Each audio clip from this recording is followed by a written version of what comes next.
Study IQ IAS, अब तैयारी हुई affordable. Welcome to study IQ। I am Amit वरीदी किलोर। ये इंडियन कॉन्स्टिट्यूशन की 12th लेक्चर है जिसमें आज हम amendment procedure of Indian constitution यानी वेरी स्पेसिफिकली एक सिंगल आर्टिकल पढ़ेंगे, आर्टिकल नंबर 368। इस सीरीज को फॉलो करने वाले जानते हैं कि हम लक्ष्मीकांत की जो इंडियन पॉलिटी की किताब है उसको 100 घंटे के अंदर करने की कोशिश कर रहे हैं। यूपीएससी की प्रिपरेशन के 3 सेगमेंट होते हैं, the prelims, the mains and the interview. अगर इन तीनों सेगमेंट की एक कॉम्प्रिहेंसिव प्रिपरेशन के लिए एक प्रोग्राम की जरूरत है, that is the study IQ prelims to interview batch, which will ensure कि आपके प्रीलिम्स और मेंस का सारा सिलेबस पूरे की पूरी लाइव क्लासेस के द्वारा कंप्लीट करवाया जाए। And then once you clear the prelims and the mains, आपके इंटरव्यू के लिए कंप्लीट गाइडेंस दी जाए एक्स और सर्विंग ब्यूरोक्रेट से। For more information go to the study IQ website and look for the prelims to interview batch. 11 lectures हो चुके हैं जिसमें हम कॉन्स्टिट्यूशन की जो फर्स्ट मेजर पार्ट होता है 51A, आर्टिकल 51A तक कंप्लीट कर चुके हैं, यानी कि लक्ष्मीकांत की यूनिट 1 कंप्लीट हो चुकी है। Article part 1, part 2, part 3, part 4 and part 4A जो कि आर्टिकल 51A यानी फंडामेंटल ड्यूटीज तक होता है उसको कवर कर चुके हैं। आज ये लेक्चर नंबर 12 है जिसके अंदर हम पार्ट 20, याद रखिए हमारा जो संविधान है वो बेसिकली डिफरेंट पार्ट्स में डिवाइडेड है जो कि एक स्पेसिफिक टॉपिक डिस्कस करता है। 1 से 4A यानी जो पहले 5 पार्ट है कॉन्स्टिट्यूशन के, we have discussed it already. Now we are specifically jumping to the part 20। Part 20 के अंदर सिर्फ और सिर्फ एक आर्टिकल है, article number 368।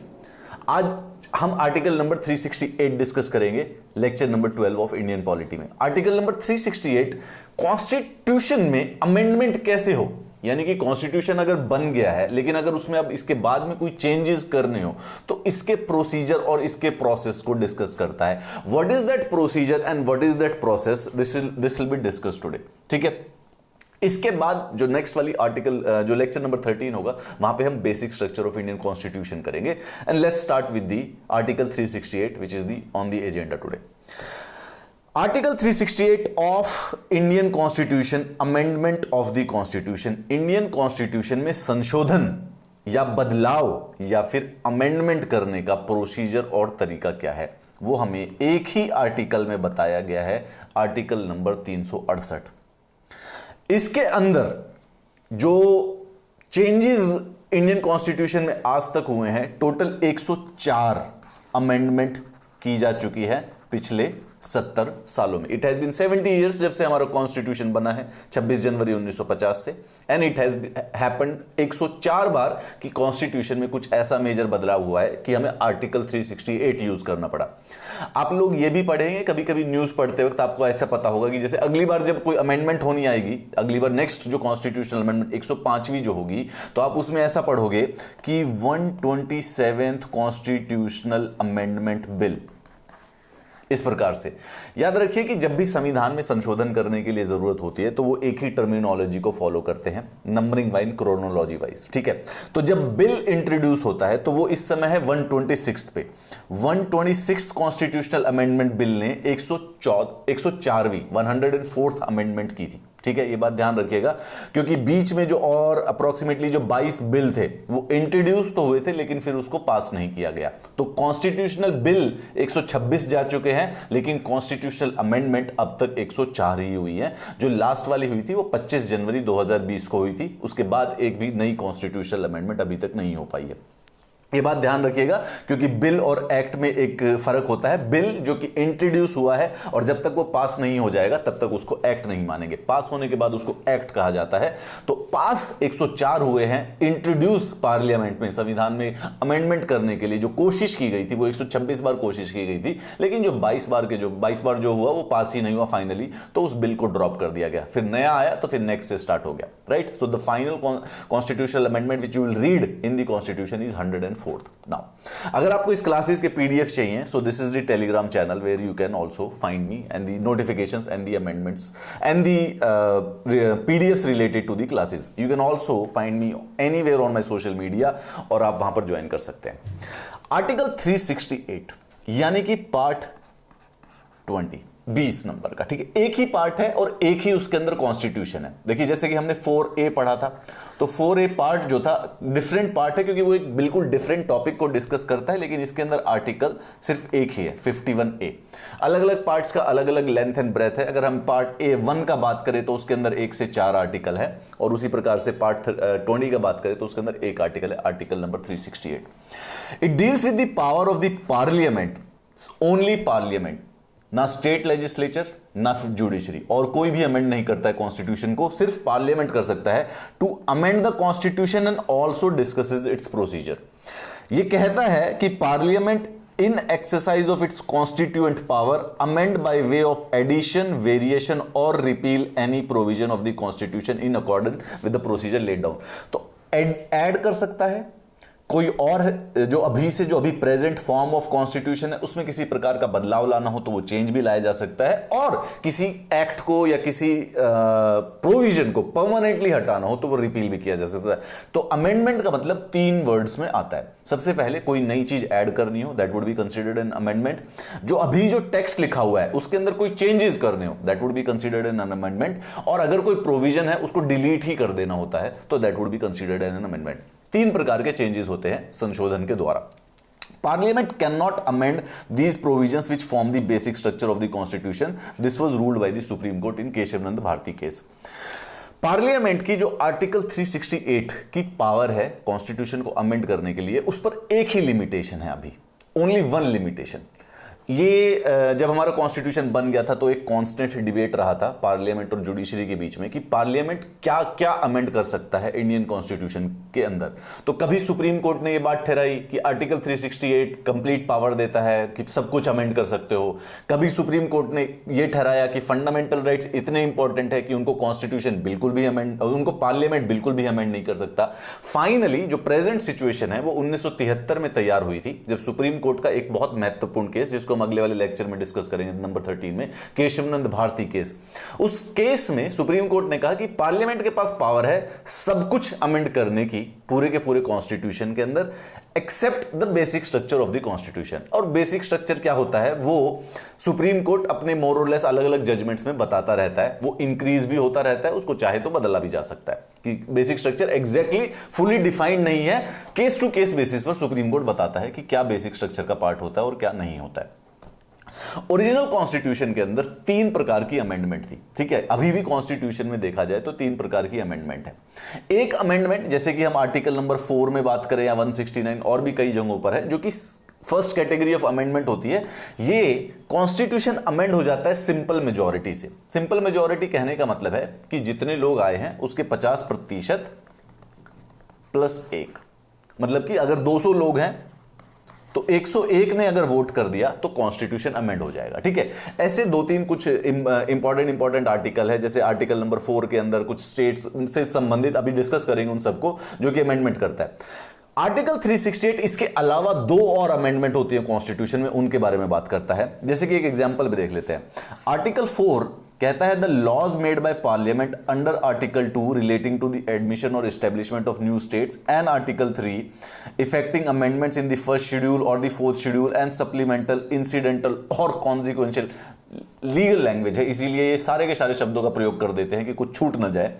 Shall not be deemed to be amendments of constitution. For example, the State Reorganization Act, which brought about the reorganization of state, was passed as an ordinary piece of legislation. कहने का मतलब है कि हमारे article 2 और article 3 में हमने discuss किया था कि कॉन्स्टिट्यूशन नई स्टेट्स को ऐड कर सकता है, स्टेट्स का नाम बदल सकता है। तो जब ये नाम बदले जाते हैं स्टेट्स के, एस्टेब्लिशमेंट करते हैं या और कोई नए को एडमिट किया जाता है, दूसरी बाहर से किसी स्टेट को एडमिट किया जाता है, तो उसमें कॉन्स्टिट्यूशन को अमेंड करने की जरूरत पड़ती है। लेकिन वो जो अमेंडमेंट है वो सिंपल मेजॉरिटी से हो जाती है। It would be called as a constitutional amendment. Bill जब आएगा तो उसको कॉन्स्टिट्यूशनल अमेंडमेंट बिल ही कहेंगे, ठीक है। लेकिन जब पास होगा तो एक ऑर्डिनरी लेजिस्लेशन, जो नॉर्मल लॉ का प्रोसेस होता है, उसी प्रकार से पास हो जाएगा। उसके अंदर ज्यादा कॉम्प्लेक्सिटी नहीं आएगी। उसमें सिंपल मेजॉरिटी की आवश्यकता पड़ती है, यानी कि जितने भी लोग आए हैं उसके 50% प्लस 1 अगर लोग वोट कर देते हैं तो वो बिल पास हो जाता है।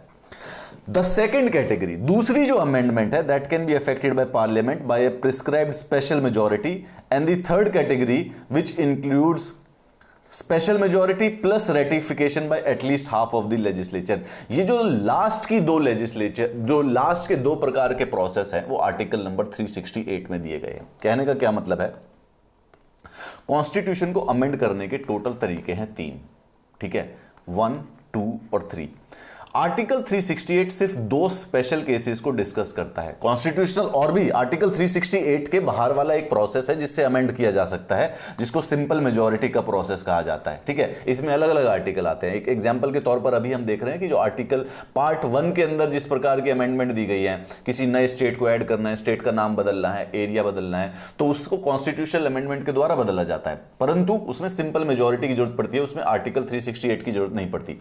आर्टिकल 368 सिर्फ 2 प्रकार की अमेंडमेंट के बारे में डिस्कस करता है। सबसे पहले वाली स्पेशल मेजॉरिटी की, और तीसरे वाली स्पेशल मेजॉरिटी प्लस जो स्टेट्स की विधानसभा है उनको भी बेसिकली रेटिफाई करना पड़ता है, जो कि पार्लियामेंट ने कॉन्स्टिट्यूशनल अमेंडमेंट पास किया हो। इसको डिटेल में देखने की कोशिश करते हैं। देखिए आर्टिकल 368 ये बात कहता है, ठीक है, इस प्रकार से अगर आप पढ़ेंगे, अगर कॉन्स्टिट्यूशन आप बेयर एक्ट उठा लेंगे तो ये लिखा होगा, ठीक है, 1, 2 और 3। सबसे पहले हम सेकंड वाले पे फोकस करते हैं, ठीक है,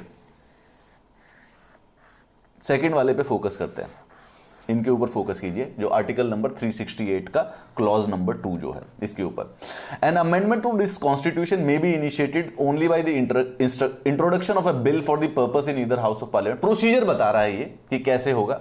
उन्होंने कहा कि संविधान के अंदर अगर कोई अमेंडमेंट करनी है तो जो बिल होगा किसी भी हाउस ऑफ पार्लियामेंट में इंट्रोड्यूस किया जा सकता है, चाहे राज्यसभा में चाहे लोकसभा में। When the bill is passed in each house by a majority of total membership of that house and by a majority of not less than 2/3। तो इन्होंने यह भी बताया कि पास करने के लिए आपको 2/3 की मेजॉरिटी की जरूरत पड़ेगी। ऑफ प्रेजेंट एंड वोटिंग, जितने लोग आए हैं उनकी 2/3 की majority. It shall be presented to the president who will give his assent to the bill and thereupon the constitution shall stand amended in accordance with the term of the bill. उसके बाद president के पास जब ये दोनों houses के द्वारा 2/3 की majority से बिल को पास कर दिया जाएगा, the bill will go to the president for his assent. यहां पर प्रेसिडेंट के पास कोई चॉइस नहीं है। ऐसा नहीं है कि प्रेसिडेंट उसको रिकंसिडरेशन के लिए भेज सकता है। अगर कॉन्स्टिट्यूशनल अमेंडमेंट बिल प्रेसिडेंट के पास जाता है तो उसको साइन करना ही पड़ता है। It is his obligation. उसको वो रेफर नहीं कर सकता, उसको वो रिजेक्ट नहीं कर सकता, ना ही उसको वीटो किया जा सकता है। अब provided if such an amendment seeks to make any changes, तो जो ये 5 ऑप्शन दिए हुए आर्टिकल 368 में, जब ये 5 ऑप्शन से रिलेटेड अमेंडमेंट होती है तो जो बिल होता है उसको सीधा प्रेसिडेंट के पास नहीं भेज सकते हैं। वो बिल रेटिफिकेशन के लिए जाता है हमारी स्टेट्स की विधानसभा के पास। The amendment shall also require to be ratified by the legislature of not less than 1/2 of the state by resolution to that effect passed by those legislature before the bill। कहने का ये मतलब है कि article 54, 55, 73, 162, 241 और 279 है, अगर इनमें कोई भी अमेंडमेंट करना होगा, पार्लियामेंट बिल बना के राज्यसभा और लोकसभा दोनों से पास करवाएगा। उसके बाद वो सीधा प्रेसिडेंट के पास नहीं जाएगा। अब पार्लियामेंट को वेट करना होगा, वो बिल स्टेट्स को भेजा जाएगा और जब स्टेट्स की विधानसभा उसको पास करती है, रेटिफाई कर देती है। रेटिफिकेशन का मतलब यह है कि स्टेट की विधानसभा के अंदर उस बिल को भेजा जाएगा और वहां पे लोगों से पूछा जाएगा कि क्या आप इस बिल से सहमत हैं। अगर सिंपल मेजॉरिटी यानी 51%, 50% प्लस 1 अगर मान जाते हैं लोग, तो इसका मतलब कि विधानसभा ने रेटिफाई कर दिया। इस प्रकार से जितनी भी स्टेट है 50% ऑफ द स्टेट्स को रेटिफाई करना पड़ेगा, तब जाके इस बिल को बेसिकली हमें भेजना पड़ेगा, तब जाके प्रेसिडेंट के पास भेजा जा सकता है। अच्छा, अगर 28 स्टेट है तो इसका मतलब यह है कि 14 स्टेटों को, 14 स्टेट्स को बेसिकली रेटिफाई करना पड़ेगा। उसके बाद जो बाकी 14 स्टेट्स है वो चाहे करे ना करे, बस अगर 14 स्टेट्स ने कर दिया तो बेसिकली मान लिया जाएगा कि हाँ वो दोनों की दोनों कंडीशंस पूरी हो गई हैं। राज्यसभा और लोकसभा ने 2/3 मेजॉरिटी से पास किया है और आधी स्टेट्स ने रेटिफाई कर दिया है। ठीक है, तो इसका मतलब मान लीजिए। इसको डिटेल में पढ़ते हैं। मैंने आपको पहले बताया हुआ कि जब भी आप लक्ष्मीकांत पढ़े तो जो भी चैप्टर आप पढ़ रहे हो, चैप्टर के फ्रंट पेज के ऊपर ही 2 चीजें सबसे पहले रखें कि इस चैप्टर में कौन कौन सी अमेंडमेंट इंक्लूडेड है, रिलेटेड है उससे। जैसे कि अगर आप प्रियम्बल का चैप्टर पढ़ रहे हैं तो प्रियम्बल में आज तक कौन सी अमेंडमेंट इंक्लूडेड, एक ही अमेंडमेंट है। आज तक प्रियम्बल में एक ही बार अमेंड किया गया है, उसके अमेंडमेंट का नाम है 42nd। उसके बाद उससे कौन कौन से सुप्रीम कोर्ट के केसेस रिलेटेड है, राइट वो केसेस के नाम भी बेसिकली आप चैप्टर के बाहर रख लिया कीजिए। जैसे प्रियम्बल के कॉन्टेक्स्ट में अगर हम देखें तो इस बात पर डिबेट रहा था हमारे संविधान में कि प्रियम्बल क्या कॉन्स्टिट्यूशन का पार्ट है या नहीं है। तो एक सुप्रीम कोर्ट के केस ने कह दिया कि ये पार्ट नहीं है, दूसरे ने कह दिया कि ये पार्ट है, फिर किसी ने ये बता दिया कि ये पार्ट है परंतु इससे बेसिकली किसी प्रकार की पावर या कोई लीगल एस्पेक्ट्स नहीं होंगे, ये बस मॉरल गाइडिंग लाइट है। तो जो ये 2 3 4 5 केसेस होते हैं इसको फ्रंट पेज पे लिख लिए। जब हम कॉन्स्टिट्यूशन के अमेंडमेंट वाला आर्टिकल या चैप्टर पढ़ रहे होंगे तो वहां पर आप लिख लेंगे कि आर्टिकल नंबर 368 आज तक 2 बार अमेंड किया गया है। सबसे पहले 24th अमेंडमेंट के द्वारा और दूसरा 42nd अमेंडमेंट के द्वारा 1971 और 76 में।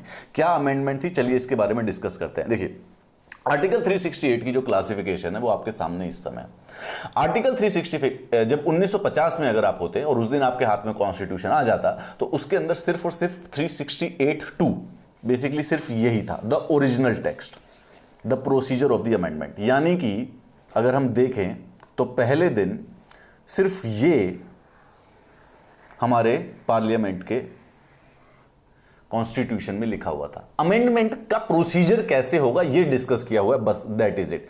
उसके बाद 24th अमेंडमेंट ने 368(1) और 3 ऐड किया, 42nd अमेंडमेंट ने 4th और 5th ऐड किया। ठीक है, तो इसके क्लॉज नंबर 1 और 3 24th अमेंडमेंट के द्वारा ऐड है और जो 4th और 5th है वो बेसिकली 42nd अमेंडमेंट के द्वारा ऐड है। अब इसमें एक इंपॉर्टेंट बात देखिए, ध्यान से देखिए। जब गोलकनाथ केस हुआ था 1968 में तो उसको मॉडिफाई करने के लिए, उसको न्यूट्रलाइज करने के लिए 24वीं अमेंडमेंट की गई थी और उसकी वजह से 1 और 3 ऐड किया गया था। जब केशवनंद भारती केस हुआ तो इसके इफेक्ट को ओवर रूल करने के लिए कॉन्स्टिट्यूशन में 4 और 5 ऐड किया गया था। लेकिन जो ये 4 और 5 आर्टिकल था, क्लॉज था आर्टिकल 368 का, इसको मिनर्वा मिल केस के अंदर अनकॉन्स्टिट्यूशनल डिक्लेयर कर दिया था। तो इस समय अगर हम देखेंगे आर्टिकल 368 तो उसके अंदर 1, 2 और 3 3 क्लॉज होंगे। चौथा और जो 5वां जो क्लॉज है वो अनकॉन्स्टिट्यूशनल क्लॉज है, वो वॉइड है, उसको इंक्लूड नहीं कर सकते, वो उसका कोई काम नहीं है, उसकी कोई लेजिटिमेसी नहीं है। मिनर्वा मिल नाम का जो केस था 1980 में, सुप्रीम कोर्ट ने यह ठहराया कि 4th and 5th added by the 42nd amendment act are unconstitutional. इसको हटा दीजिए, ये कॉन्स्टिट्यूशनल अमेंडमेंट एक्ट गलत हो गया। ठीक है, अब एक एक करके डिस्कस करते हैं, आपको सारे के सारे जो क्वेश्चंस आपके दिमाग में उठ रहे हैं वो क्लियर होंगे। ये अमेंडमेंट का प्रोसीजर बताता हूं सबसे पहले, क्योंकि this is what our idea is.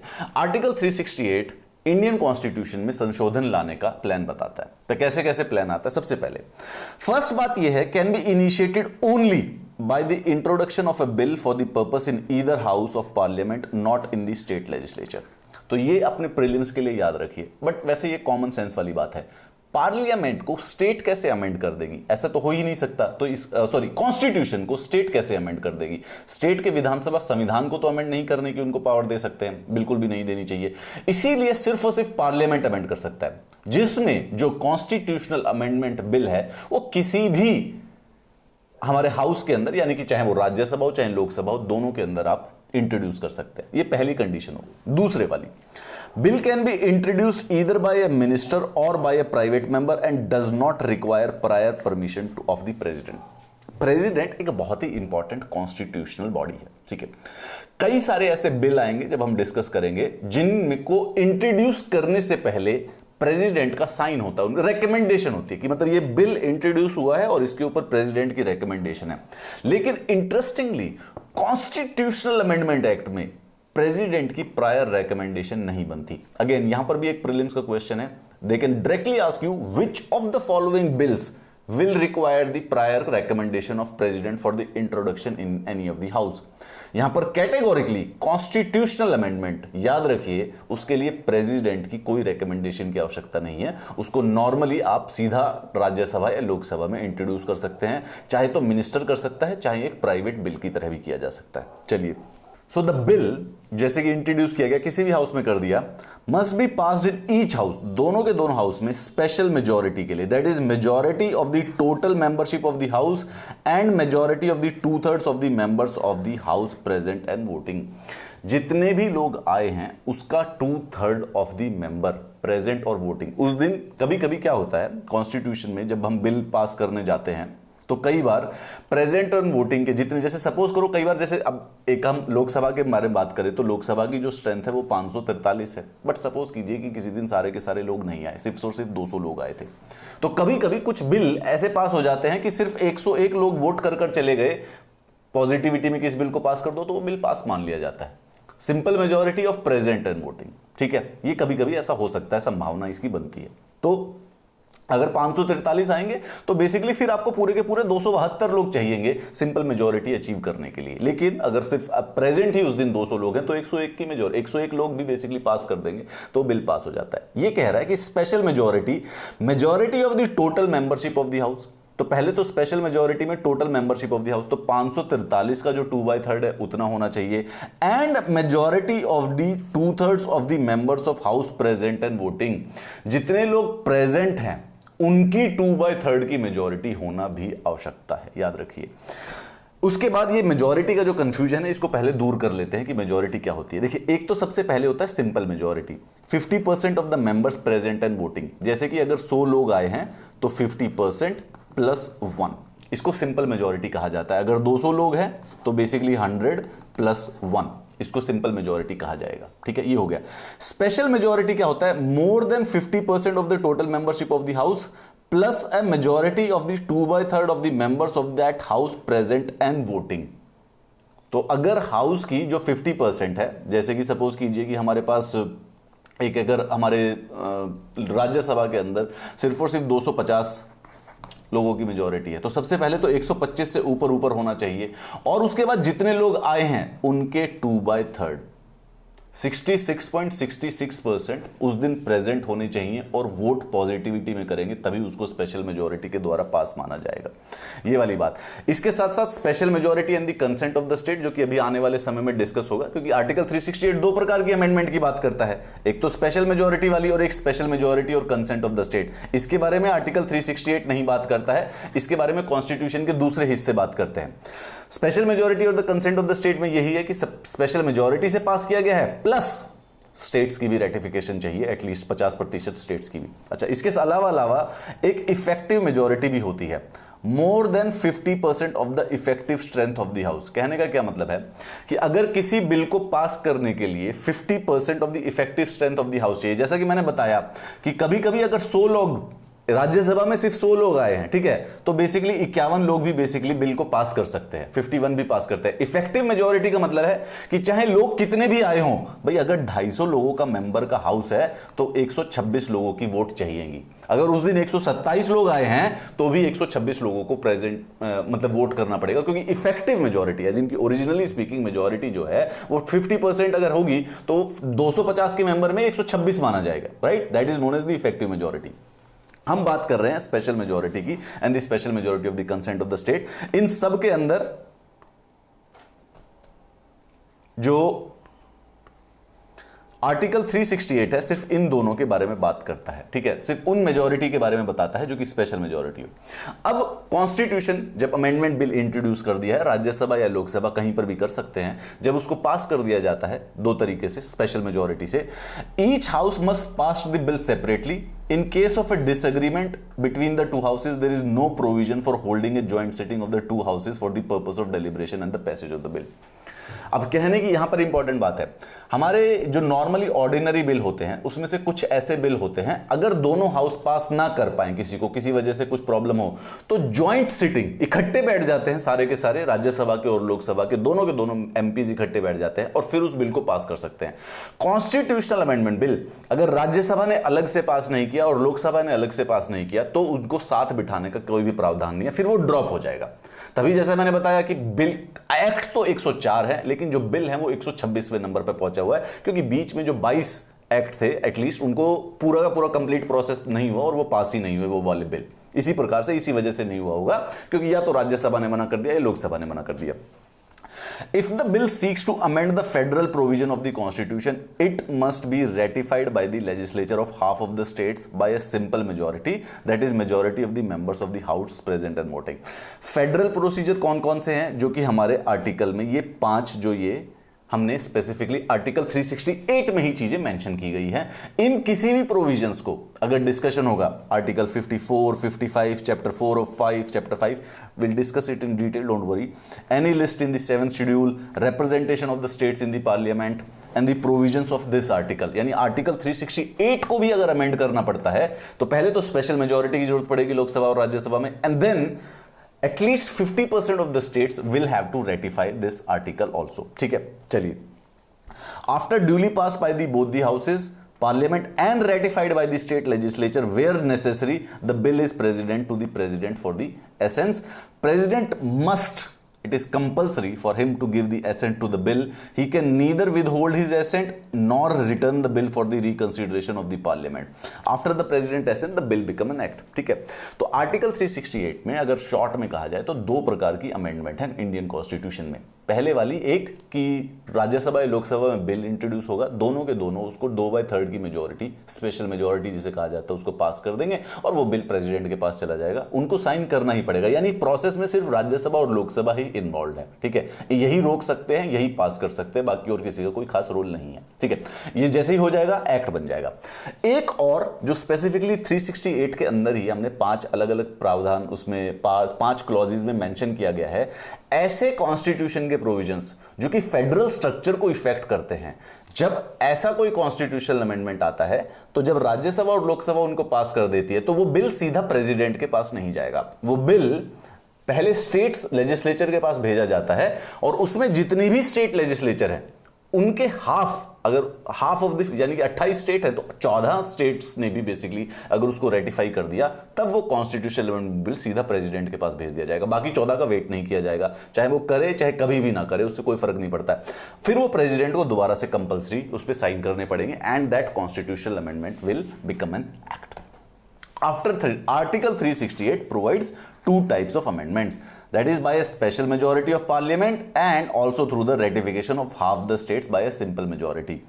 Some other articles provide for the amendment of certain provisions of the constitution by a simple majority, that is the majority of the member of each house present and voting, similar to the ordinary legislative. यानी कि अगर हम फिर दोबारा से एक और summarise करें क्योंकि कंफ्यूजन ना होने पाए, इंडियन कॉन्स्टिट्यूशन को 3 प्रकार से अमेंड किया जाता है।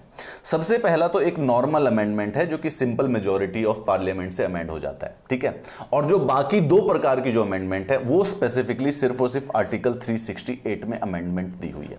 यानी कि article 368 is not the only way to amend the constitution. Indian constitution के बारे में कहा जाता है कि वो रिजिडिटी और फ्लेक्सिबिलिटी का बड़ा अच्छा सा बैलेंस है। ठीक है, जो यूएस का जो कॉन्स्टिट्यूशन है वो बहुत ही रिजिड है, उसको बदलना बड़ा डिफिकल्ट होता है। क्यों डिफिकल्ट होता है? दोनों हाउसेज यूएस कॉन्स्टिट्यूशन में जब भी बदलाव होता है, पहले तो उनके जो दोनों हाउसेज हैं, उनके जो राज्यसभा और लोकसभा है, 2/3 मेजोरिटी प्रेजेंट एंड वोटिंग से उसको पास करते हैं एंड उसके बाद जितनी भी स्टेट्स हैं उन सब स्टेट्स को रेटिफाई करना पड़ता है 2/3 मेजोरिटी से। यानी कि अगर 50 स्टेट्स हैं तो 34 स्टेटों को रेटिफिकेशन देनी पड़ेगी। इसीलिए उनका जो कॉन्स्टिट्यूशन है वो बहुत ही मुश्किल से बदलता है और उनको इसीलिए उसको रिजिड कॉन्स्टिट्यूशन कहा जाता है। यूनाइटेड किंगडम का जो कॉन्स्टिट्यूशन है वो बहुत ही फ्लेक्सिबल है, उसको पार्लियामेंट नॉर्मल सिंपल मेजोरिटी से कभी भी किसी भी टाइम बदल सकता है। इंडियन कॉन्स्टिट्यूशन में बैलेंस है। बैलेंस कैसे? कुछ प्रोविजंस तो हमने रख दिए सिंपल मेजोरिटी से बदल दो, कोई समस्या नहीं है, सिंपल मेजोरिटी से बदला जा सकता है। And then there is an article 368 जो कि बेसिकली कॉन्स्टिट्यूशन की रिजिडिटी, यानी उसमें जब कोई भी बदलाव आता है तो थोड़ा सा उसको डिफिकल्ट प्रोसेस बना रखा है। डिफिकल्ट प्रोसेस कहने का मतलब है कि 2/3 मेजोरिटी भाई, यानी कि अगर देश के अंदर 100 एमपी हैं तो कम से कम 67 एमपी, 67 एमपी जो मेंबर ऑफ पार्लियामेंट है, अगर देश में 1000 एमपी है तो कम से कम नहीं तो 667 एमपी, 667, क्योंकि वो जो 67% की जो परसेंटेज है वो लाना, इतना बड़ा कंसेंसस लाना काफी इंपॉर्टेंट होता है, काफी मुश्किल होता है। बट यू कैन अंडरस्टैंड कि इवन दो स्पेशल मेजोरिटी की वजह से होता है, अगर देखा जाए तो हमारे देश में 70 सालों में 104 अमेंडमेंट हो चुकी है। यानी कि हमारा जो कॉन्स्टिट्यूशन है वो मोर और लेस फ्लेक्सिबल है, इतना भी रिजिड नहीं है। समय के साथ उसके अंदर नॉर्मल बदलाव इंट्रोड्यूस किए जा सकते हैं। तो amendment by special majority and amendment by special majority and the ratification of the legislature, ये जो दोनों पॉइंट की अमेंडमेंट है ये आर्टिकल 368 करता है, और जो बाकी सिंपल मेजोरिटी वाली बात है वो बेसिकली और दूसरी जगहों पर दी गई है, वो आर्टिकल 368 में नहीं करता है। तो 104 जो अमेंडमेंट हुई है उसमें से कुछ ऐसी अमेंडमेंट है जो कि सिंपल मेजोरिटी से हो गई होंगी, कुछ ऐसी अमेंडमेंट है जो कि स्पेशल मेजॉरिटी से हुई होंगी और कुछ ऐसी भी अमेंडमेंट है जो कि special majority plus ratification of half the state से हुई होंगी। अब जैसे 7th शेड्यूल के अंदर लिस्ट दी हुई है कि कौन सा सब्जेक्ट है, कौन सा टॉपिक है और उस पर कौन लॉ बना सकता है। तो 3 लिस्ट है, एक तो यूनियन लिस्ट, उसमें जो लिस्ट, उस लिस्ट के अंदर जो जो सब्जेक्ट दिए हैं उस पर सिर्फ यूनियन पार्लियामेंट लॉ बनाता है। फिर दूसरी है स्टेट लिस्ट, उसमें जो सब्जेक्ट दिए हुए हैं उस पर सिर्फ राज्य सरकार ही कानून बना सकती है। And the third one is basically concurrent है, उस पर दोनों राज्य सरकार और केंद्र सरकार दोनों कानून बना सकती है। अब एक बार क्या हुआ कि कुछ सब्जेक्ट थे उनको स्टेट लिस्ट से हटाकर कंकरेंट में बनाना था, डालना था 5 सब्जेक्टों को।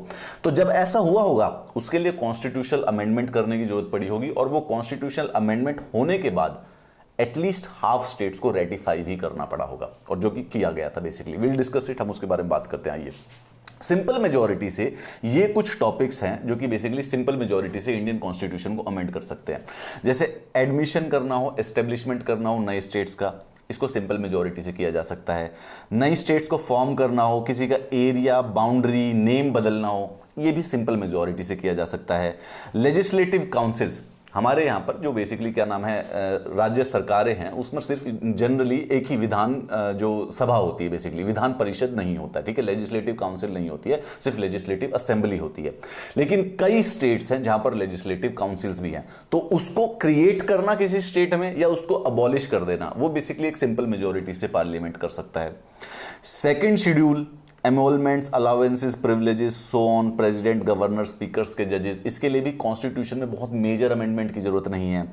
Salaries and allowances of the members of parliament, उसके लिए कॉन्स्टिट्यूशनल अमेंडमेंट की जरूरत है, लेकिन बड़ी स्पेशल मेजॉरिटी नहीं है, सिंपल मेजॉरिटी से कर दीजिए। अगेन, ये जितने भी आप पढ़ रहे हैं ये सब के सब सिंपल मेजॉरिटी से, यानी कि बस 50% लोग हाँ बोल दें तो ये संविधान को बदल सकते हैं, कॉन्स्टिट्यूशनल अमेंडमेंट।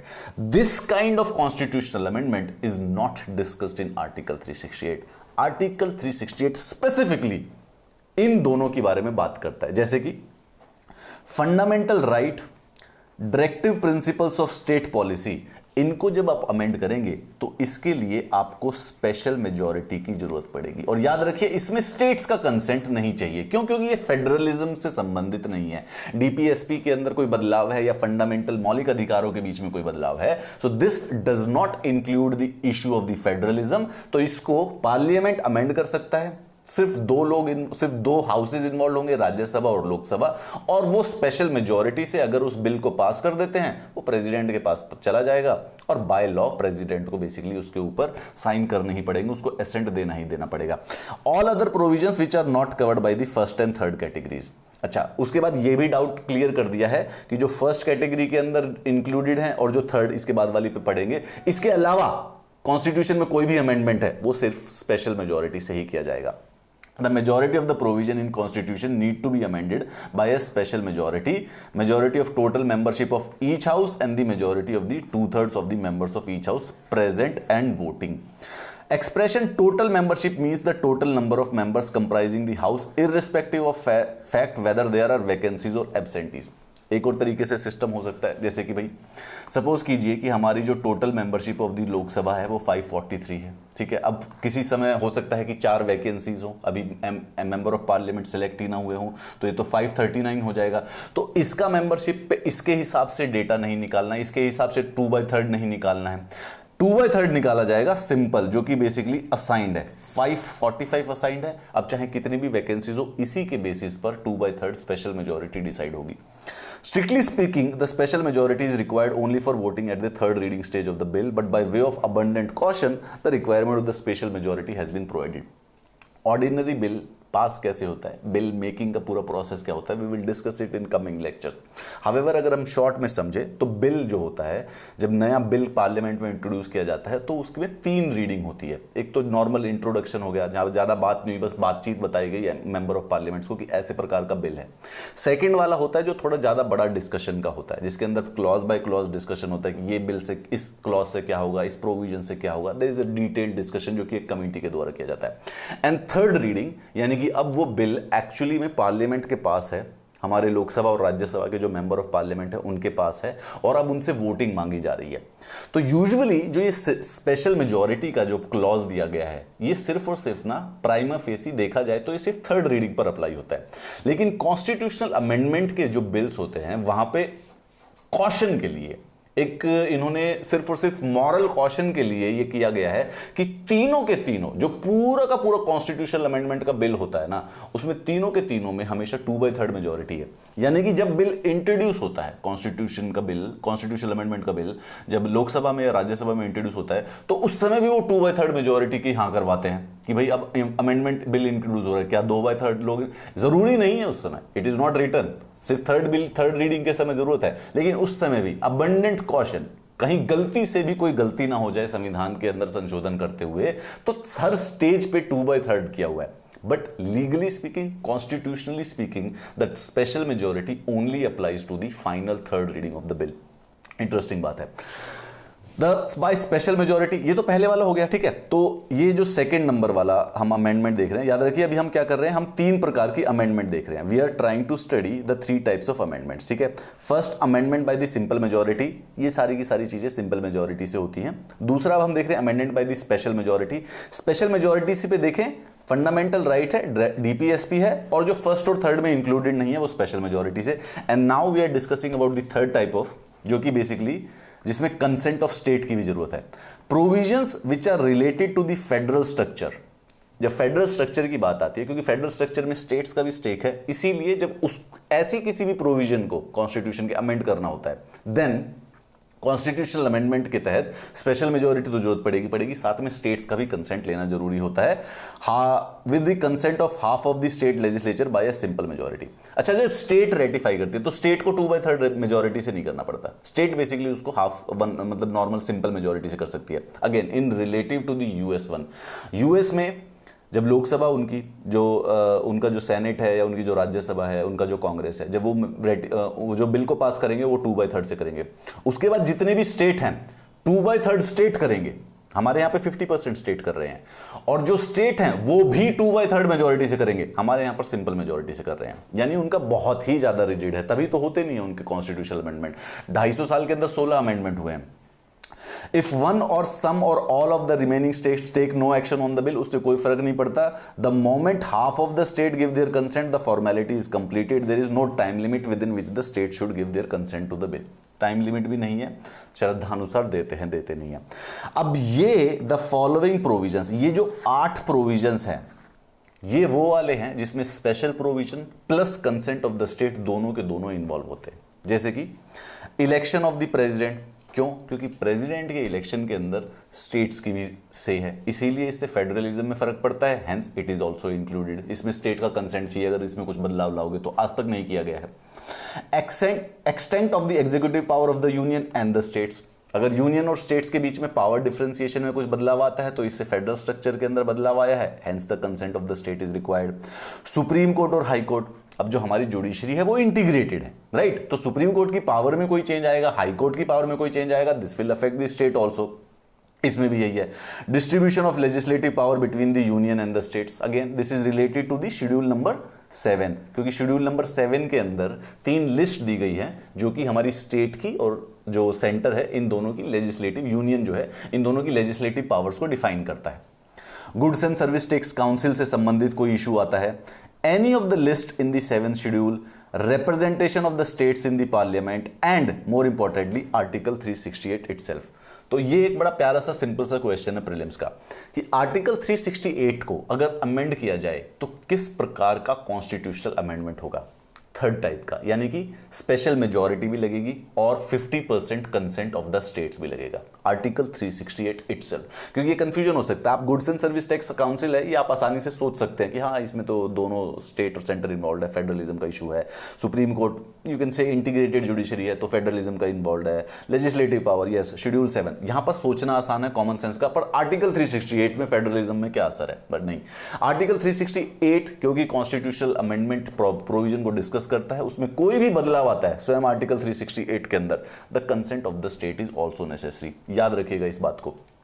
एक ट्रिविया की इंफॉर्मेशन बता देता हूं, बाकी इसमें हमारे जो कॉन्स्टिट्यूशनल अमेंडमेंट जो आर्टिकल 368 है उसमें कोई समझने की ज्यादा बात नहीं है। पहली बार सुप्रीम कोर्ट ने एक कॉन्स्टिट्यूशनल अमेंडमेंट एक्ट को वॉइड कर दिया था। पहली बार कब किया गया था? वो गोलकनाथ केस के अंदर किया गया था।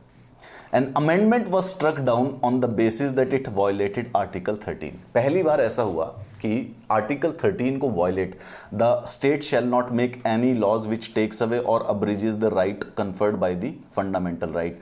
Term law in this article was interpreted including a constitutional amendment. Parliament responded by enacting the 24th amendment, जिन्होंने कहा कि nothing in article 13 shall apply to any amendment of this constitution, जिसको बाद में मना भी कर दिया गया था। तो इसका मतलब कि पहली बार गोलकनाथ केस के अंदर सुप्रीम कोर्ट ने एक कॉन्स्टिट्यूशनल अमेंडमेंट को स्ट्राइक डाउन कर दिया था, यह कह के कि यह फंडामेंटल राइट के अगेंस्ट है। उसके बाद करंट लिमिटेशन, अब जो हमारा आर्टिकल 368 है जिसमें कॉन्स्टिट्यूशनल अमेंडमेंट की सारी पावर चेंज की हुई है, इसके अंदर जो करंट लिमिटेशंस है वो केशवनंद भारती केस, जो कि बेसिकली 24 अप्रैल 1973 को बेसिकली ये फाइनल जजमेंट आई थी। And this judgment gave a very novel interpretation of the parliament power.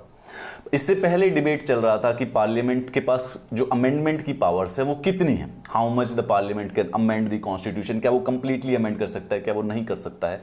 इस प्रकार के जो डिबेट था उसका जो फाइनल सेटलमेंट हुई है वो 24 अप्रैल 1973 को हुई है। इसमें सुप्रीम कोर्ट आती है, सुप्रीम कोर्ट सेज कि एक बेसिक स्ट्रक्चर डॉक्ट्रिन की एक नॉवेल्टी, एक इनोवेशन करती है सुप्रीम कोर्ट। वो कहती है कि पार्लियामेंट के पास कंप्लीट पावर है इंडियन कॉन्स्टिट्यूशन के हर हिस्से को अमेंड करने की, उसके अंदर संशोधन करने की, एक्सेप्ट कि वो अमेंडमेंट जो कॉन्स्टिट्यूशन है उसके बेसिक स्ट्रक्चर को ना बदले, उसकी जो मूल, उसका जो स्ट्रक्चर है अंदर से, जो कि फाउंडिंग फादर्स ने इमेजिन किया था, उसको ना बदले। नाउ दिस आल्सो इंपॉर्टेंट कि क्या बेसिक स्ट्रक्चर क्या होता है, उसकी एग्जैक्ट डेफिनेशन नहीं दी गई है सुप्रीम कोर्ट के द्वारा। वो केस टू केस बेसिस के ऊपर सुप्रीम कोर्ट डिफाइन करती है। तो कोई कॉन्स्टिट्यूशनल अमेंडमेंट होता है और अगर उस पर कोई कॉन्ट्रोवर्सी हो जाती है, the supreme court particular case के बेसिस पर डिस्कस करती है कि whether it is part of the basic structure. अगर वो कोई बेसिक, अगर सुप्रीम कोर्ट के हिसाब से कोई चीज बेसिक स्ट्रक्चर है तो फिर कॉन्स्टिट्यूशन आर्टिकल 368 उसको अमेंड नहीं कर सकता है, पार्लियामेंट उसको अमेंड नहीं कर सकता है। अगर सुप्रीम कोर्ट के अकॉर्डिंग वो बेसिक स्ट्रक्चर का पार्ट नहीं है तो बेसिकली उसको हम अमेंड कर सकते हैं। अब बेसिक स्ट्रक्चर को हम डिटेल में हम लेक्चर नंबर 13 में पढ़ेंगे, जिसमें हम सब कुछ बताएंगे कि बेसिकली बेसिक स्ट्रक्चर क्या क्या सुप्रीम कोर्ट के द्वारा 1973 से लेके अब 2021 तक क्या क्या बेसिक स्ट्रक्चर माना जाता है। We will discuss it all in detail. Basic structure, certain fundamental feature of the constitution can not even be altered by the amendment.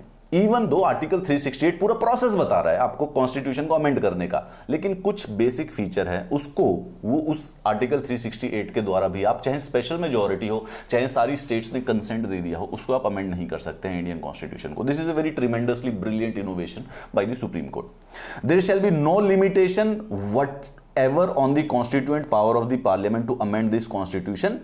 अब देखो क्या होता है, ये वाली बात जब हुई थी 1973 में हुई थी, एंड उस समय इंदिरा गांधी की गवर्नमेंट थी which was kind of had some totalitarian proclivity. ठीक है, तो उन्होंने क्या किया, उन्होंने 42nd अमेंडमेंट के द्वारा आर्टिकल 368 के अंदर ऐड कर दिया। जैसे अभी अभी हमने देखा था कि आर्टिकल 368 में 4 और जो 5 जो क्लॉज है उनको बाद में अनकॉन्स्टिट्यूशनल मान दिया गया। तो 4 और 5 में इंदिरा गांधी ने 42nd अमेंडमेंट के द्वारा ये लिख दिया था क्या, there shall be no limitation whatever on the constituent power to amend.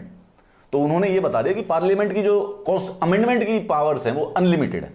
After the केशवनंद Bharati case उन्होंने ऐसा बदलने की क्योंकि अब देखो केशवनंद भारती केस में क्या हो गया कि अमेंडमेंट की जो पावर है कॉन्स्टिट्यूशन की, उसकी जो एक्चुअल डिसीजन लिमिट हो गई वो सुप्रीम कोर्ट के पास चलेगी, जुडिशरी के पास चलेगी ना। पार्लियामेंट जो जनरली पार्लियामेंट को कंट्रोल करते हैं, they would not like that. उनके हिसाब से तो पावर कॉन्स्टिट्यूशन को अमेंड करने की उनके पास होनी चाहिए। सो इस चीज को बदलाव करने के लिए उन्होंने 42nd अमेंडमेंट लाई। 42nd अमेंडमेंट में 368 के अंदर बदलाव लाया गया। 368 में क्लॉज नंबर 4 और 5 ऐड किया गया।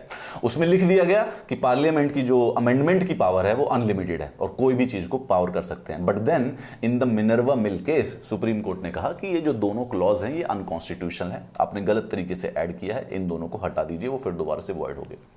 तो प्रेजेंट सिचुएशन अगर हम समराइज करके कहें, आर्टिकल 368 एक प्रोसीजर बताता है इंडियन कॉन्स्टिट्यूशन को अमेंड करने का। वैसे इंडियन कॉन्स्टिट्यूशन 3 प्रकार से अमेंड हो सकता है, एक सिंपल मेजॉरिटी से, एक स्पेशल मेजॉरिटी से और एक स्पेशल मेजॉरिटी प्लस स्टेट के कंसेंट से। आर्टिकल 368 सिर्फ इन दोनों के बारे में बात करता है जब स्पेशल मेजॉरिटी और स्पेशल मेजॉरिटी में स्टेट का कंसेंट चाहिए होता है। सिंपल मेजॉरिटी से भी कॉन्स्टिट्यूशन अमेंड होता है, लेकिन वो आर्टिकल 368 के तहत अमेंडमेंट नहीं मानी जाती है, उसके लिए दूसरे आर्टिकल्स बनाए गए हैं। तो टोटल 3 अमेंडमेंट हो गई। अच्छा, आर्टिकल 368 से क्या क्या अमेंड किया जा सकता है, ये डिफाइन होता है हमारे केशवनंद भारती केस से। केशवनंद भारती केस कहता है कि basic structure of Indian constitution नहीं बदला जाएगा, बाकी आप संविधान की सारी चीजों को, फंडामेंटल राइट्स को, प्रीएम्बल को, डीपीएसपी को, फंडामेंटल ड्यूटीज को, सबको बदल सकते हैं। नया कुछ ऐड करना हो तो भी आप उसको ऐड कर सकते हैं, रिपील भी कर सकते हैं, चेंज भी कर सकते हैं, बस बेसिक स्ट्रक्चर नहीं बदलना चाहिए कॉन्स्टिट्यूशन का। That is the final limitation on the constitution right now. यहां पर इतना ही सरल है। लेक्चर नंबर 13 के अंदर हम एक्चुअली में जो ये बेसिक स्ट्रक्चर के बारे में बात होती है, क्योंकि ये शब्द कई बार आपके सामने आया है, इसके बारे में बात करेंगे। कहने का सिंपल सा सरल सा अर्थ है, एक नॉवेल्टी है, एक बेसिकली कॉन्स्टिट्यूशन में नहीं लिखा था ऐसा कुछ भी बेसिक स्ट्रक्चर का, बट सुप्रीम कोर्ट की एक जजमेंट की वजह से एक नॉवेल्टी, इनोवेशन आई है कॉन्स्टिट्यूशन के इंटरप्रिटेशन में। अब कॉन्स्टिट्यूशन को इंटरप्रेट करने का जो काम है वो होता है जुडिशरी का। सुप्रीम कोर्ट को ये रिस्पॉन्सिबिलिटी दी गई है कि वो फंडामेंटल राइट्स के गार्जियन है, हमें प्रोटेक्ट करेंगे, फंडामेंटल राइट्स को प्रोटेक्ट करेंगे, और सुप्रीम कोर्ट को जो कॉन्स्टिट्यूशन है उसको इंटरप्रेट करेगी सुप्रीम कोर्ट। ये उसकी रिस्पॉन्सिबिलिटी है, और इसी इंटरप्रिटेशन के तहत एक नॉवेल्टी का डॉक्ट्रिन आया, basic structure doctrine, which we will continue in the next lecture. आप मेरे साथ बने रहिए। आपको पीडीएफ चाहिए तो ये टेलीग्राम चैनल है। If you like this class तो आप इस यूट्यूब वीडियो के नीचे भी बता सकते हैं, and you can also connect with me on the social media. I will see you in the lecture number 13 discussing about the basic structure doctrine of the Indian Constitution given in the Keshavanand Bharti case in the 24th of April 1973. Have a nice day. Study IQ IAS अब तैयारी हुई affordable.